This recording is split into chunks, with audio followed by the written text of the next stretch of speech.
नमस्कार, बी न्यूजमा स्वागत छ। म अमृता गाह। समाचार सुरु गरौँ अहिलेसम्मका मुख्य खबरका अंशहरूबाट। आफैलाई स्याहार गर्ने बेला श्रीमतीको स्याहार गर्दै 90 वर्षका एक वृद्ध। सरकारले वृद्धको व्यवस्थापनमा ध्यान दिन जरुरी। गुल्मीमा पानी लगाउन हिँडेका एक पुरुषको शव फेला। यस सम्बन्धमा प्रहरीले थप अनुसन्धान गर्दै। मुसिकोट महोत्सव सकिएको 6 महिनासम्म पनि आयव्यय अझै सार्वजनिक भएन। स्थानीयहरूद्वारा रकम दुरुपयोगको आशंका व्यक्त। र कोरोना बढेसँगै 50% विद्यालय बन्द हुने जोखिममा। सरकारको विद्यार्थी भर्ना गर्ने योजनामा पनि ब्रेक लाग्यो।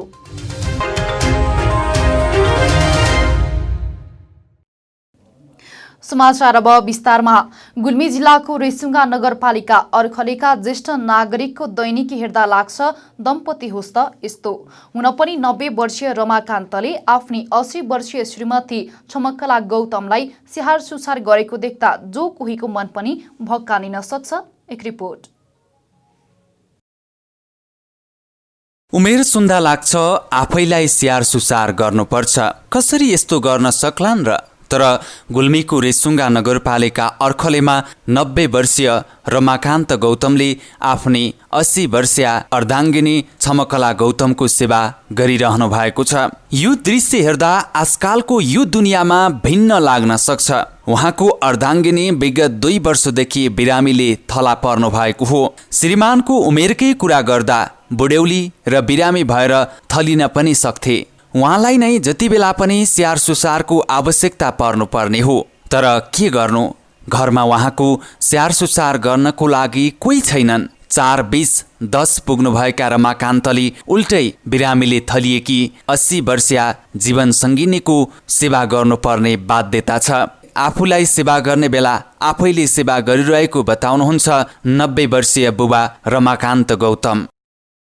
उनको स्याहार सुसार गर्न मैले परेको छ। दिसा पिसाब उठाउने सुताउने। अब के गरौँ, जिन्दगी यस्तै रहेछ, आफ्नो भाग्य। अब के भनौँ र। त्यही जनतन उठ्न नसके नानी आतै भन्छु छिमेकमा उठाउँछन्। कहिले मै आफै पनि धन उठ्छन्। अब पकाएर खुवाउँछु। अझै दाउरो पानी त्यही अस्ति 4 दिन पकाएर खान्थे बिरामी भएर। यति पकाएर 80 वर्षसम्म बाँच्ने होइन। त्यो खडी पोहोरदेखि त्यस्तो पकाएर खान्थे मात्र पल्टी राख्छ। जान 2 वर्ष भयो बिरामी भएको। स्याहार सुसार आफै गर्न परेको छ। अब मेरो गर्ने बेलामा मैले गरेको छु। अब कसो गर्ने। अब आफ्नो भाग्यले हो, कसैलाई दोष दिन सकिन्न। गौतम दम्पतिका कोही पनि सन्तान छैनन्। छिमेकीले कहिलेकाहीँ सहयोग गरे पनि दैनिक काम श्रीमान रमाकान्तले नै गर्नुहुन्छ। पकाउने, खाना खुवाउने, भाँडा माझ्ने, श्रीमतीको दिसा पेसाब सफा गर्ने सबै काम रमाकान्त बुबा नै गर्नुहुन्छ। आफ्नो ख्याल गर्नुपर्ने बेला छ, घरायसी काम गर्नुपर्छ। झन् बिरामी श्रीमतीको सेवा गर्ने दैनिकी गरिरहने कामले उहाँको शरीर पनि गल्दै गएको छ। यो उमेरमा आफ्नो जीवन सङ्गिनीको सेवा गरेको देखेर छिमेकी पनि अचम्म मानेका छन्। कहिलेकाहीँ सहयोग गर्ने गरे पनि आफ्नो दैनिक काम बुबा आफैले गर्ने गरेको छिमेकी धनकला पन्थीले बताउनुभयो। हाम्रो रमाकान्त बुवा र छमकला आमाको कुनै पनि सन्तान छैनन्। उहाँ अब बुवाले अहिले 84 गरेको पनि 5-6 वर्ष भइसके र पनि श्रीमतीको स्याहार गर्नमा व्यस्त हुनुहुन्छ। सकि नसकी जसरी भए पनि उहाँको कुनै सन्तान नभएको कारणले इष्टमित्रहरू पनि आउन नभ्याउने कारण अल्तिर पल्तिर यसो आऊ गऊ हामीले गर्न त भ्याइन्न।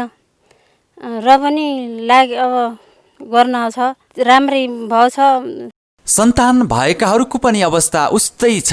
किनभने अहिले सन्तानहरू विभिन्न सिलसिलामा सहर बजारमा बसोबास गर्छन्। गाउँमा वृद्धलाई सहयोग गर्न सक्ने मान्छे पाउन मुस्किल छ।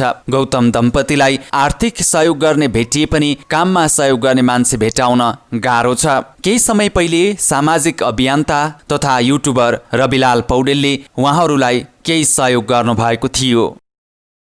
हामीले 6-7 महिनादेखि उहाँहरूलाई फलो गरिराखेका छौँ र बिचमा आएर उहाँहरूलाई दुधको घिउको व्यवस्था पनि गरेका छौँ। उहाँहरूको लागि केही आर्थिक सहयोग पनि सङ्कलन हुने सम्भावना छ, अलिकति सङ्कलन पनि भएको छ। तर हामीले कोसिस गऱ्यौँ कसैलाई यहाँ स्याहार गर्न राख्नको लागि र त्यो कुरा चाहिँ सम्भव हुन सकेन। कोही पनि त्यहाँ आएर बसेर काम गर्दैन उहाँहरूलाई स्याहार गर्न, त्यस्तो व्यक्ति यहाँ भेटाउनै सकिन हामीले। वृद्ध भत्ता मात्र दिएर सामाजिक दायित्व पूरा गरेको बताउने सरकारले अब वृद्ध वृद्धाको व्यवस्थापनतर्फ पनि ध्यान दिनुपर्ने देखिन्छ। समाजमा प्रत्येक दिन थपिँदै गएका यस्ता समस्यालाई स्थानीय सरकारले पनि मनन गरी पालिका स्तरीय व्यवस्थापन केन्द्र बनाउन पहल गर्न जरुरी छ, नत्र त भोलिको दिनको लागि सबैको अवस्था यस्तै बन्न सक्छ। बी टेलिभिजनको लागि महेश बोहराको रिपोर्ट।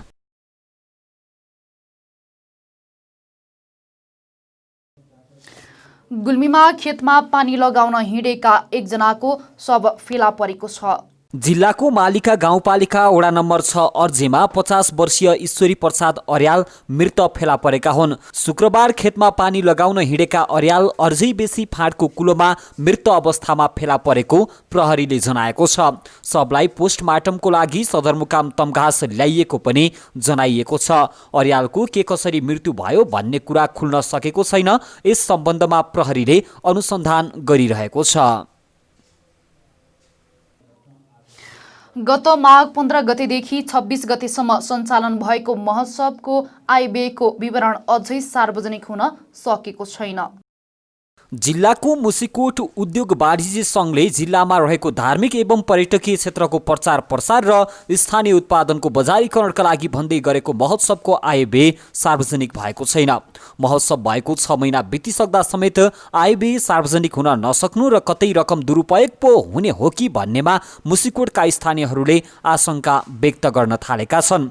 यता मुसिकोट उद्योग वाणिज्य सङ्घका अध्यक्ष सुदर्शन साक्यले उठ्नुपर्ने रकम नउठेको कारण सार्वजनिक गर्न नसकिएको जानकारी दिए। उनले नगरपालिकाबाट आउनुपर्ने 10 लाख रुपियाँ पनि नआएको र अन्य स्थानहरूबाट पनि रकम उठ्न नसकेकाले सार्वजनिक गर्न समस्या भएको जानकारी दिए। रकम दुरुपयोग हुनेमा शङ्का नगर्न र कोरोना भाइरसका कारण पनि रकम उठ्नमा समस्या भएकाले आफूहरू जति सक्दो छिटो आयव्यय विवरण सार्वजनिक गर्ने पक्षमा रहेको साक्यको दाबी रहेको छ। यता मुसिकोट नगरपालिकाका नगर प्रमुख सोमनाथ सापकोटाले नगरपालिकाले दिने भनेको रकम वाणिज्य सङ्घको भवन बनाउने क्रममा मूल्याङ्कन गरेर दिने बताए। नगरपालिकाले दिने रकम भवन निर्माणको क्रममा दिने उनको दाबी छ। नगरपालिकाले रकम दिएन भनेर आयव्यय सार्वजनिक नगरिनु दुःखद भएको उनको भनाइ छ। नेपाली काङ्ग्रेस छत्रकोट गाउँपालिका वडा नम्बर 5 ले वडाभित्र 9 थान बाँदर धपाउने यन्त्र वितरण गरेको छ। नेपाली काङ्ग्रेस छत्रकोट गाउँपालिकाका छाया सरकार प्रमुख अनन्त कुमार पौडेल लगायतको टोलीले साबिकका 9वटा वडाको लागि एक थान बाँदर धपाउने यन्त्र वितरण गरेको हो। बाँदरले बालीनाली सखाप पारेर किसानहरूमा निराशा बढेकाले यो यन्त्र वितरण गरिएको बताइएको छ। यो यन्त्र वितरणसँगै वर्षेनी बाँदरले बालीनाली खाएर शास्ति खेप्दै आइरहेका मानकोट लगायतका क्षेत्रका किसानहरूले राहतको सास फेरेका छन्। ठुलो आवाज आउने यो यन्त्रले आवाज निकाल्दा बाँदर भाग्ने भएकाले पनि बालीनाली जोगाउन सहज हुने अपेक्षा गरिएको छ। समाचारमा पालो भएको छ विश्रामपछि पुनः उपस्थित हुने नै छौं।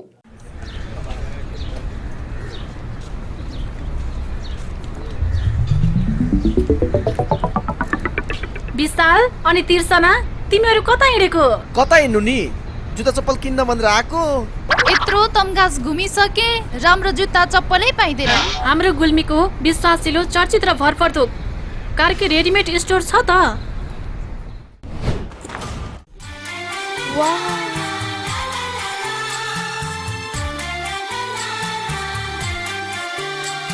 हामी कहाँ Shikhar, royal, rocket, BF, black horse लगायत विभिन्न ब्रान्डका party shoes, sports shoes, school सुजका साथै लेडिज जेन्ट्स तथा बच्चाका हरेक प्रकारका फेन्सी रेडिमेड कपडाहरू, ब्यागहरू थोक तथा फुटकर मूल्यमा बिक्री गरिन्छ। Proprietor Arjun Karki. Phone number 079 520 Karki readymade and shoes centre, Tamghas, Gulmi. एक पटक आएर त हेर्नुहोस्, भ्रष्टाचार विरुद्धको नागरिक निगरानी संस्था गुल्मीको अनुरोध। भ्रष्टाचार विरुद्धको अभियानमा आम नागरिकहरूलाई एकजुट गराउने उद्देश्यले अख्तियार दुरुपयोग अनुसन्धान आयोगको सहकार्यमा गुल्मे जिल्लामा भ्रष्टाचार विरुद्धको नागरिक निगरानी संस्था गठन भई क्रियाशील रहेको जानकारी गराउँदछौँ। भ्रष्टाचार राष्ट्रको महारोग हो, यसको विरुद्धमा सबै नागरिक एकजुट बनौं। भ्रष्टाचारीलाई सामाजिक रूपमा बहिष्कार गरौँ। जिल्लामा भ्रष्टाचारको अन्त्य गरी सुशासन र सदाचारितालाई प्रवर्धन गरौँ। सार्वजनिक विकास निर्माण र सेवा प्रवाहमा हुने अनियमितता, ढिलासुस्ती र भ्रष्टाचार रोक्न नागरिक तहबाट निगरानी बढाऊ। सबैले संस्थागत सुशासन, पारदर्शिता र जवाफदेहिताको पालना गरौँ। सूचना लिने र दिने बानीको विकास गरौँ। भ्रष्टाचार विरुद्ध शून्य सहनशीलता अपनाऊ। भ्रष्टाचार र अनियमितताका विरुद्ध अख्तियार दुरुपयोग अनुसन्धान आयोगको टोल फ्री नम्बर 166001 22233 वा हटलाइन 107 मा उजुरी गरौँ। भ्रष्टाचार र अनियमितता सम्बन्धी कुनै जानकारी भएमा यस संस्थाको मोबाइल नम्बर 98666 23344 वा इमेल citizenjury@gmail.com मा सूचना गरिदिनु हुन सबै गुल्मेली नागरिकहरूमा अनुरोध छ। अनुरोधक भ्रष्टाचार विरुद्धको नागरिक निगरानी संस्था Gulmi. Evergreen party palace and restaurant. हामी कहाँ एसी रुम तथा नन एसी रुम, 24 घण्टा तातो चिसो पानीको व्यवस्था, शान्त रमणीय वातावरणमा 24 घण्टा गाडी रिजर्भको पनि व्यवस्था छ।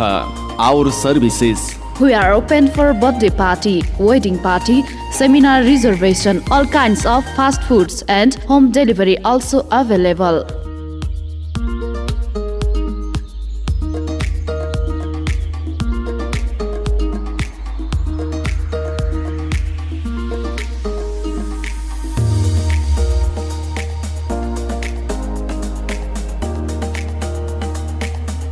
Contact number 0795208664, proprietor Jabindra Basnet 9857064004, Prakash Basnet 9841972733। Evergreen party palace and restaurant, Resunga नगरपालिका 1 हस्पिटल लाइन गुल्मी, जिल्ला कारागारको ठिक माथिपट्टि। ओहो मित्र, आज त पैसाको बाहरै बाहर छ त। होइन, बाइक किन्ने भनेको पैसा नै पुगेन यार। नयाँ होइन तर नयाँ भन्दा कम्पनी छैन। आउनुहोस्, अब तपाईँले खोजेकै रेटमा नयाँ तथा पुराना मोटरसाइकल खरिद बिक्रीको लागि रेसुङ्गा रिकन्डिसन हाउसमा। विभिन्न कम्पनीका मोटरसाइकल खरिद बिक्रीका लागि हामीलाई सम्झनुहोस्। सम्पर्कका लागि Resunga recondition, Tamghas, Gulmi. Phone number 9861719976 र 9842766136। एक पटक चलाएर त हेर्नुहोस्। विश्रामपछि पुनः स्वागत छ। बलागौं बाँकी समाचारतर्फ। सिन्धुपाल्चोक जिल्लाको जुगल गाउँपालिका लिदीमा पहिरोमा हराएका मध्ये 16 जनाको शव भेटिएको छ। आज थप 5 जनाको शव भेटिएसँगै ज्यान गुमाउनेको संख्या 16 पुगेको हो। उनीहरू सबैको परिचय खुलेको छ। आज जुगल गाउँपालिका 2 का 16 वर्षका माइला पराङ दोङ, 37 वर्षकी मेकमाई दोङ, 11 वर्षकी च्याङमा दोङ, 7 वर्षकी विमला दोङ र 7 महिनाका कबिर दोङको शव भेटिएको हो। यस्तै हिजो 36 वर्षकी टिकामाया दोङ, 14 वर्षका छिरिङ दोङ, 18 वर्षका जिते झाँक्रे, 8 वर्षका मिलन दोङ, 5 वर्षका सानु दोङ, 70 वर्षका जयबहादुर दोङ, 30 वर्षकी दाबा लामु दोङ, 5 वर्षकी प्रीति दोङ र 5 महिनाकी तारा लामु दोङको शव भेटिएको थियो। पहिरोमा पुरिएर आज जीवितै उद्धार गरिएका दाबा ग्ल्याबमो दोङको चौतारामा उपचार भइरहेको छ। 9 वर्षका रूपबहादुर दोङ उपचारपछि घर फर्किएका छन् भने आज भेटिएका दाबा ग्ल्याम्बो दोङ सहित 5 जनाको चौतारा र काठमाडौँमा उपचार भइरहेको छ। स्वास्थ्य तथा जनसङ्ख्या मन्त्रालयले कोरोना संक्रमित व्यक्तिको सम्पर्कमा गएको 5 दिनपछि मात्र PCR परीक्षण गराउन आग्रह गरेको छ। शरीरमा भाइरस प्रवेश गरेको 5 दिनसम्म परीक्षण गर्दा संक्रमण नदेखाउन सक्ने भन्दै मन्त्रालयले यस्तो आग्रह गरेको हो। तर 5 दिनसम्म भने घरमै आइसोलेसनमा बस्नुपर्ने स्वास्थ्य मन्त्रालयका प्रवक्ता डाक्टर जागेश्वर गौतमले बताउनुभयो। यस्तै मन्त्रालयले स्वास्थ्यकर्मीमाथि दुर्व्यवहारको घटना बढेको भन्दै यस्तो नगर्न पनि आग्रह गरेको छ। कसैले स्वास्थ्यकर्मी तथा कोरोना संक्रमितलाई दुर्व्यवहार गरेमा कारबाही गर्ने पनि मन्त्रालयले चेतावनी दिएको छ। यसैगरी मन्त्रालयले देशका सबै शिक्षण अस्पतालहरूलाई आफ्नो अस्पतालमा कोरोना संक्रमितको उपचारका लागि छुट्टै भवनमा आइसोलेसनको व्यवस्था गरी 1/3 शैय्या कोरोना संक्रमितको उपचारको लागि छुट्याउन निर्देशन दिएको छ। देशभरका करिब 5,000 निजी तथा आवासीय विद्यालय बन्द हुने जोखिममा पुगेका छन्। कोरोना भाइरस संक्रमितको जोखिम बढ्दै गएकोले विद्यालय खुल्ने समय अनिश्चित बन्दै गएपछि देशभर रहेका त्यस्ता निजी तथा आवासीय विद्यालयहरूमध्ये 50% विद्यालय बन्द हुने जोखिममा पुगेको निजी तथा आवासीय विद्यालय संगठन प्याप्सनले जनाएको छ।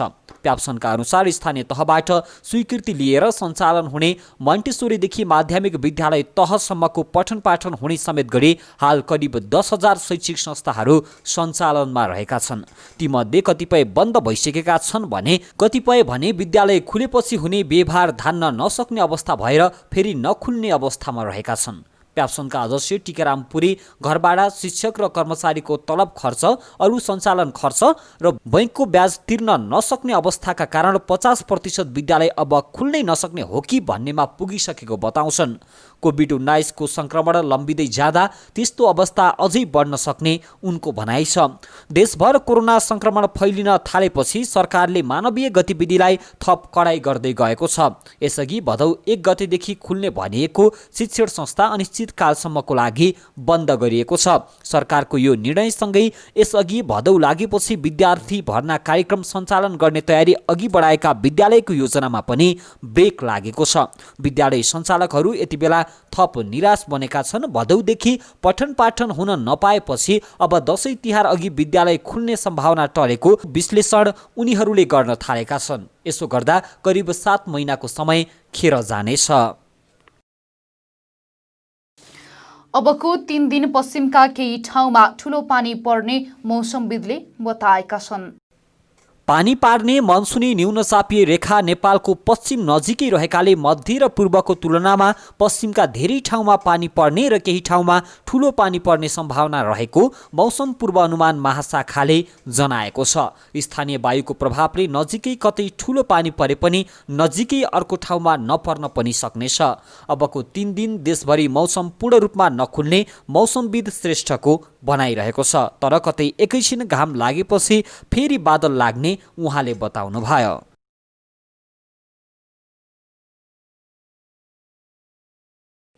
हामी समाचारको अन्त्यमा छौं, तर बिदा हुनु पूर्व यस प्रसारणका मुख्य समाचार पुनः एकपटक। आफैलाई स्याहार गर्ने बेला श्रीमतीको स्याहार गर्दै 90 वर्षका एक वृद्ध, सरकारले वृद्ध वृद्धाको व्यवस्थापनमा ध्यान दिन जरुरी। गुल्मीमा पानी लगाउन हिँडेका एक पुरुषको शव फेला, यस सम्बन्धमा प्रहरीले थप अनुसन्धान गर्दै। मुसिकोट महोत्सव सकिएको 6 महिनासम्म पनि आयव्यय अझै सार्वजनिक भएन, स्थानीयहरूद्वारा रकम दुरुपयोगको आशंका व्यक्त। र कोरोना बढेसँगै 50% विद्यालय बन्द हुने जोखिममा, सरकारको विद्यार्थी भर्ना गर्ने योजनामा पनि ब्रेक लाग्यो।